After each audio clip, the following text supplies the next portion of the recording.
আসসালামু আলাইকুম ওয়া রাহমাতুল্লাহি ওয়া বারাকাতুহু। সম্মানিত দর্শক শ্রোতা, দেশের কিংবা প্রবাসের, কাছের কিংবা দূরের, যে যেখান থেকে যুক্ত আছেন সবাইকে শুভেচ্ছা এবং অভিনন্দন। আপনারা সকলেই জানেন, বাংলাদেশ জামায়াত ইসলামী কর্তৃক আয়োজিত 19 জুলাই জাতীয় মহাসমাবেশ ঢাকা সোহরাওয়ার্দী উদ্যানে অনুষ্ঠিত হবে ইনশাআল্লাহ। এই উদ্দেশ্যকে সফল করার জন্য বাংলাদেশ জামায়াত ইসলামী বরিশাল মহানগরের পক্ষ থেকে সুন্দরবন 12 এবং সুন্দরবন 16 লঞ্চ আজ রাত 10টায় ঢাকার উদ্দেশ্যে যাত্রা করবে ইনশাআল্লাহ। আমাদের ডেলিগেটেড ভাইরা ইতিমধ্যে তারা চলে এসেছে এবং আর কিছুক্ষণ পরে আমরা উদ্দেশ্যে যাত্রা করব। আমাদের ডেলিগেটেড ভাইরা সবাই যার যার আসন বুক করতেছে। আপনারা যারা এখনো আসেননি অতি দ্রুত চলে আসুন, আপনারা লঞ্চে অবস্থান করুন।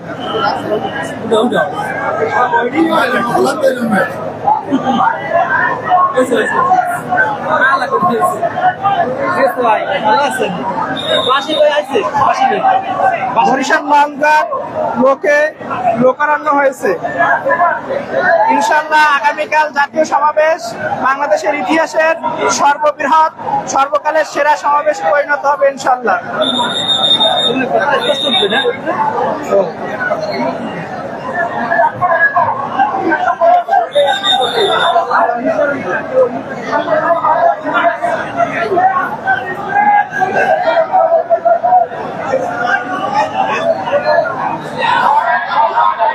বাংলাদেশ জামায়াত ইসলামী এর সহকারী secretary general advocate Moazzem Hossain Helal ভাই দেশবাসীর কাছে দোয়া চেয়েছে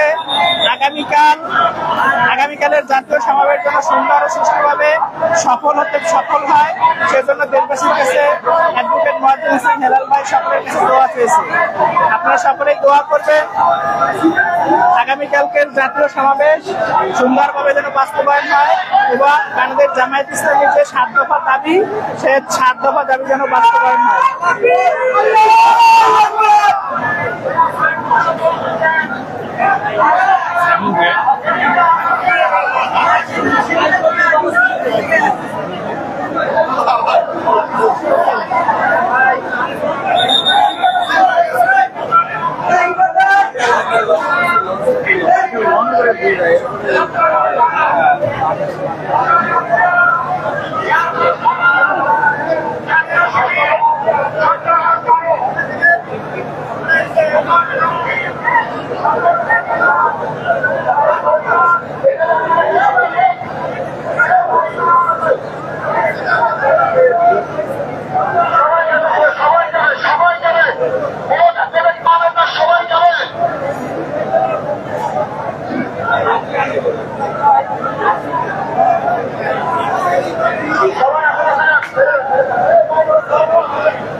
অবস্থা বাবাই দেখো